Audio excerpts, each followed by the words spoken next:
Hello, ladies and gentlemen, Nick here, and welcome to my review of Doctor Who Series 5, Episodes 4 and 5, The Time of Angels and Flesh and Stone, the first two-parter of this series. So this would be the fourth story, but it's Episodes 4 and 5.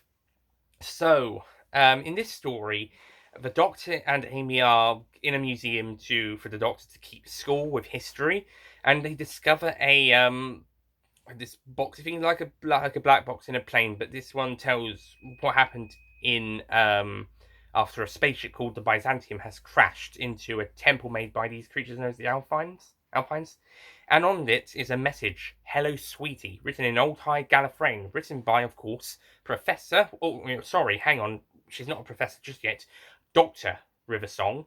It's written by Doctor River Song, who, of course, we know will become a professor and will meet the 10th Doctor in Science in the Library and Forest of the Dead in Series 4.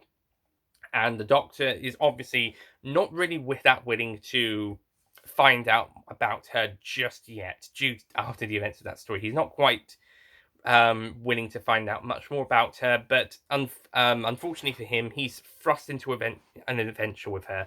And soon he willingly joins River Song and a group of cleric soldiers by the 51st century, I believe it is. The church and has moved on to become sort of like an army, so to speak. It's a bit strange, but these people are going to be popping up a few more times in the Matt Smith era. And these guys with River are going into the Byzantium to destroy a weeping angel that was being carried by the Byzantium, and they have to destroy it. So the Doctor and Amy joined them into trying to destroy the angel, locating and destroying the angel. However, a recording of the angel that River shows to everyone, the Doctor, Amy, and Father Octavian, the leader of the clerics in this episode, these episodes. This angel is able to. The image of an angel apparently is introduced in this story that which holds the image of an angel is itself an angel, and that if you look into the eyes of an angel can get inside of you. Not sure how Larry and Blink was able to avoid that, but it worked, I guess. Maybe it's because those ones were scavengers, and these are the real deal in this story. So maybe this time they've got a bit more power. But anyway, when Amy's left alone with the image of an angel, it tries to come after her, and of course, when she looks into it, it gets into her soul, and that becomes one of the main um, components of the story where the Doctor has to keep Amy alive and safe with the image of the angel inside of her, otherwise it will take over. And but they're able to. Amy's able to counteract the image's attempt to attack her, but of course it's too late for the angel inside of her. Eventually, the Doctor, River, Amy, and about seven clerics go in. There's supposedly an army of 20, but only about 7 or 8, or 8 including Octavian, go into the maze. And it's pretty interesting actually going through the maze with the statues. I mean, it's not too scary at the moment, but there is the tension still there, especially when the angel from the ship comes along and kills two of the clerics. Although, strangely, instead of sending people back in time, it snaps their necks and uses their vocal cords to talk. And then it does the same with a third cleric, but by that point, there's been a twist in the tale, and then once we know that the cleric Bob is going down to find the other two, we can kind of tell that the angel is going to kill him. It's not going to be it's not as tense or scary when it comes to him as it was for the other two. Heck, he even loses some of the tension for the second one because it was taking a bit too long for him to actually get round to being killed. So yeah, but it was still pretty tensionless for the first one at least. Throughout the story, they have a little bit of exposition, but there isn't a huge amount going to the main story. However, there are ones that, if you are paying attention, do make a lot of relevance later on, and then that reveals the twist. As it turns out, the statues they're going through are supposedly of the Alphans, but the Alphans had two heads, but none of the statues do. They only have one head, and the Doctor and River Song realize that they are weeping angels. And the power and the radiation from the Byzantium is coming in and soaking it up and giving them power as well as dinner to the Weeping Angel who's already there. And that one's probably come to save this lot, to recruit this lot, and they're all coming after the soldiers to feed on them. With the bit of Bob being his neck snapped by the angel and then using its vocal cords, that happens after the twist has been revealed. So that's where it loses its tension for me, because it's already revealed we've got these angels, and of course the previous two bits where the main angel killed the other two clerics. So it does lose the tension around that point. As far as Bob is concerned, we know he's dead. He's a dead man. He's not getting out this one. It would have been a bit more scary before it was revealed that these are the other statues are angels. Anyway, eventually the Doctor and the rest of the team have to get to the top level, but realize they are trapped, and the Doctor decides to destroy this gravity globe with Father Octavian's gun, and they all have to jump up to land, get onto the Byzantium, as the gravity would take them to up top. Fun fact about this, when people saw the Doctor firing a gun in the trailers, they were getting a bit upset and a bit worried. But by the end of this episode, we know he was only shooting the gravity globe. He wasn't shooting anyone. He wasn't even shooting any of the angels. He was shooting the gravity globe. And in the next episode, it's revealed, oh, they're okay. Just. Also, another fun fact, during that the cliffhanger of episode 4, on the BBC One, they sometimes have these next things. These other channels would have these kind of next on, later on things, and one of them was shown covering the Doctor's speech that he was giving to the angel who was using Bob's vocal cords, and it was a next 4D show, Over the Rainbow, which is a show where sort of like a talent show where women were practicing and auditioning against each other to play Dorothy in a West End production of The Wizard of Oz. It was a good show. They had something similar in 2008 with I'd Do Anything For, and casting of Nancy in Oliver, and Oliver himself as well. And in 2006, I can't remember the show. How Do You Solve a Problem Like Maria, for The Sound of Music, casting Maria. Didn't see that one, but I saw Over the Rainbow and I'd Do Anything. But sadly, at the end of this episode on the broadcast, they had the next thing with a little mini Graham Norton, because they had the mini characters on BBC One at that time, and that covered the cliffhanger, the speech, and annoyed a lot of people. And this is the second time that Graham Norton has inadvertently interrupted the transmission of Doctor Who, as supposedly his voice could be heard over a part of Rose when that episode first aired. Not sure how. Maybe it was some technical difficulties on the BBC's part back in 2005, whilst here it was just poor timing on whoever it was doing that. Graham Norton himself apologised for it and had the little cartoon icons of a Dalek exterminating his little cartoon icon because of that. But to be honest, it wasn't his fault. It was really not his fault. He was just apologising on behalf of the fact that it was him appearing, but not. It wasn't really his fault. By the way, I've got a wasp in here watching me now. It's a Vespiform. It's coming for me. Flesh and Stone. Well, apparently the story was according to Harborough Holmes' essay about the Weeping Angels. This story feels a lot with Stephen Moffat was intending this story to be like Aliens, in a similar way to Blink was like Alien. So we've got more Weeping Angels and soldiers fighting against them, plus a few more supporting characters, and the Doctor is right up to his neck in them. Though some of the mystique of the Weeping Angels is being taken away and disappearing due to the new bits of the Weeping Angels, but it's not as problematic here as it might be later on down the line. Oh, now the wasp is flying around. Just don't let it sting me. Oh, that's right, it's going. Oh, okay, it's gone. Anyway, the Doctor and the clerics make their way to the secondary flight deck, but they soon realise that the Weeping Angels are here to feed on time energy from a crack in time. And the crack in time here is the first one the characters noticed since the 11th hour.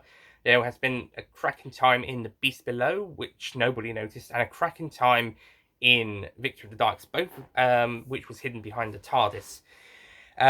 Neither of these were seen by anybody. In the 11th hour, aside from Amy's bedroom crack, there was also a crack on the TARDIS scanner, which he turned off. And now this is the first one since that second crack that anyone's noticed, and Amy's getting scared that this is the same one as on her bedroom wall. How is it being here? At the same time, they're also panicking because of the angel is now taking over her body, and it's making her count down for fun to make her scared. And yeah, the Doctor's starting to get scared that he'll lose Amy as well. So things are getting a bit more tense in episode 5. It's episode 4 was great in building the horror, suspense and tension, but episode 5 it's also horror as well, but this one's a bit more personal. This time there's a bit more of a personal tension with this one, and I think that is probably the strongest bit of this story. I think the strongest part of this story is the building of tension, fear, and personal dilemmas.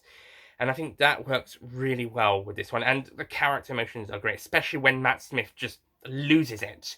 I think, like I said back in the Beast Below review, that the 11th Doctor is usually one of the ones who's considered one of the more fun, and yeah, one of the more fun ones, one of the more wibbly wobbly, tiny wimey Doctors. But like I said back in Beast Below, these earlier stories give him quite a lot of stuff to be serious about.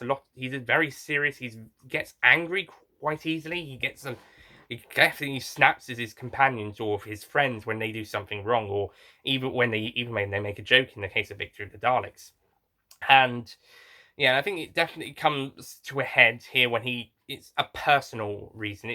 When it's personal, he really loses it, and I think Matt Smith is just absolutely fantastic. 4 stories, 5 episodes, and he's not doing anything wrong. He is fantastic.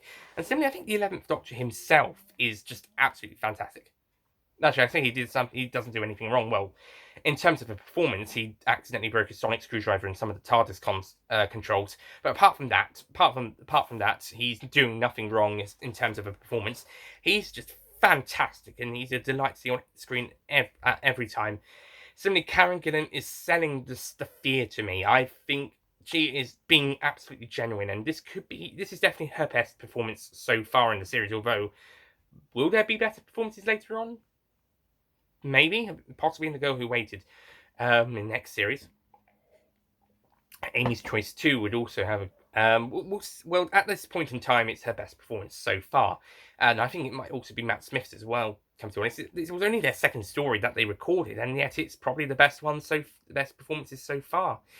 And similarly, Alex Kingston is also doing really well as River Song. Yeah, she's a little bit more sexy and a bit more flirty in this story than she was back in Silence and Library of Forest of the Dead, but we are going backwards in her life. She is younger here than she was in that story, so it makes a bit more sense.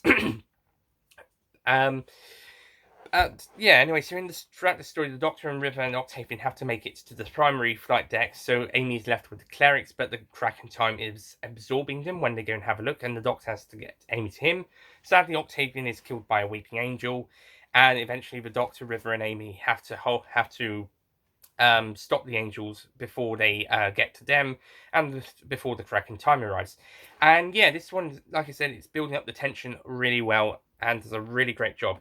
Although some of the tension is lost when we see the angels moving. I think that is the one thing we shouldn't have got. For all the changes of the angels, we got all the changes to the lore, all the expansion. Actually seeing the angels move was not a very good idea. Why didn't we just have them be like cut shots, and they've done their still movements like in Blink and in Angels Take Manhattan and what we've got earlier on? We didn't have to see them moving properly. Just because Amy can't see them doesn't mean we have to see them. So yeah, and it takes away from the mystique of the angels.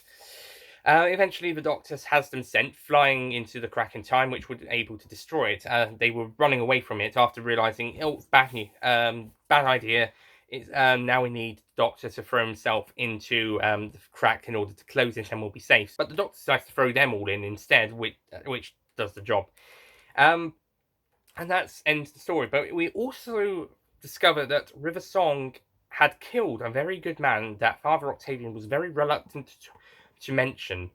And so the Doctor is starting to have his suspicions about her now. And because she killed this good man, she was in the Stormcage prison facility, which we'll see a bit more later down the line.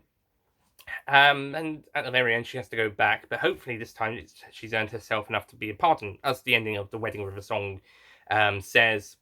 Yeah, I think it was more or less the end of the Weeping Angels here was probably enough to have her pardoned for her crime. Oh, and also what was revealed in the next Weeping Angel story, The Angels Take Manhattan. But more on that when we get to that story. As well as the story arc of Series 6. Yeah, this is the setup for what's happening in the next series.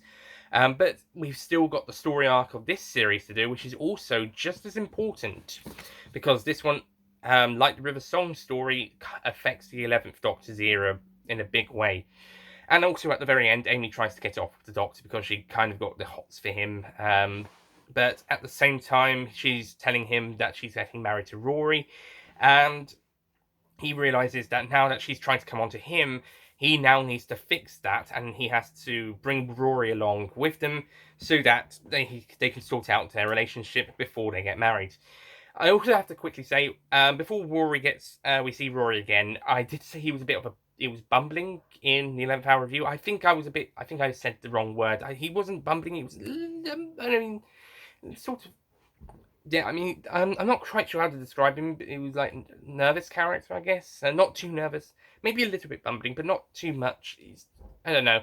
I'm not quite sure how to describe him, but he certainly becomes a more stronger character in the future episodes, and we'll see this during Vampires of Venice. He was like he is in 11th Hour, but there are parts in that episode earlier on and then towards the end where he gets a bit more of a stronger character, and then in the rest of the series that he's in, and in series 6 and 7 part 1, he is definitely going to become a more stronger character. So maybe I was a bit harsh on him in the 11th Hour review. I didn't mean to be harsh. I think bumbling might have been the wrong word. I don't know.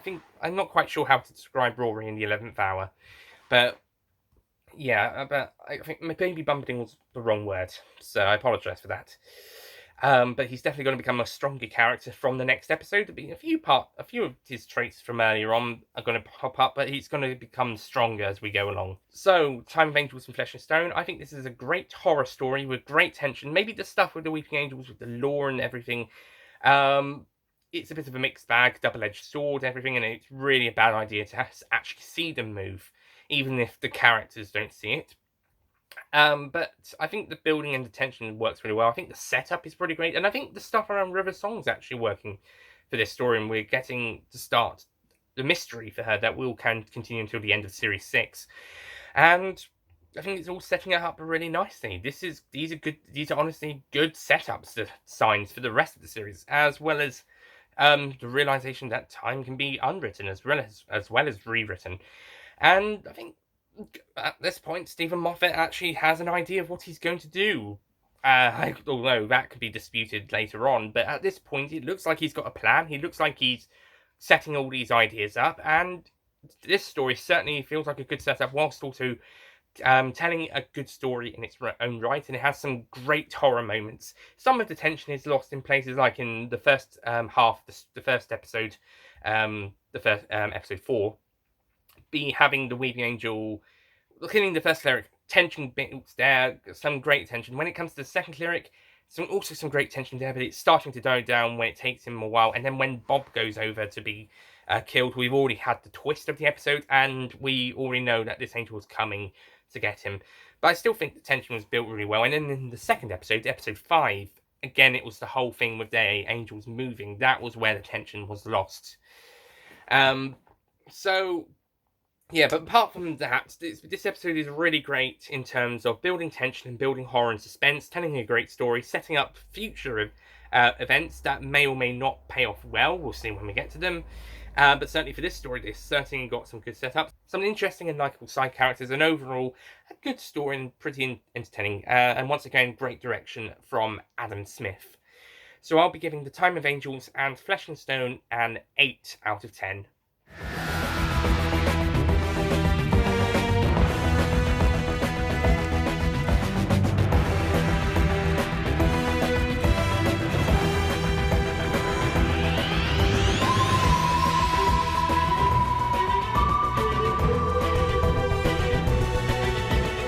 might seem a bit high for this story, but I think this one just did a really great job in creating an atmosphere for the story. A great story, great atmosphere, and some great characters to boot. So yeah, that's it from me. Thank you for watching. I'll see you guys next time for the 6th episode of Series 5, the 5th story, 6th episode, and the first episode with Rory as a companion, The Vampires of Venice. I'll see you guys then. Goodbye.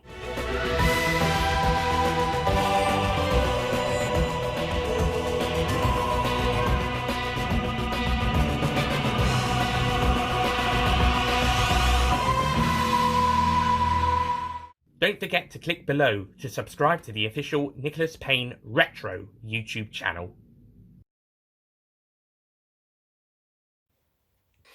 And he gets deadly.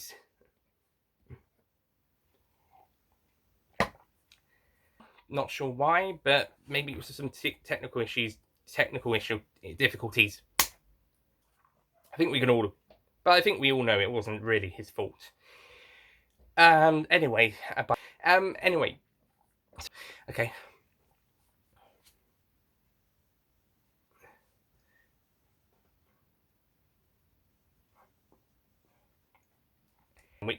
And in this, the cracks in this, but the Doctor decides to throw them all in at the same time. And because she killed this this good man, she was in a in the storm cage facility, which is of course a in the storm. Okay, so Angels Take Manhattan and wrong story. Some interesting side characters and likable other one.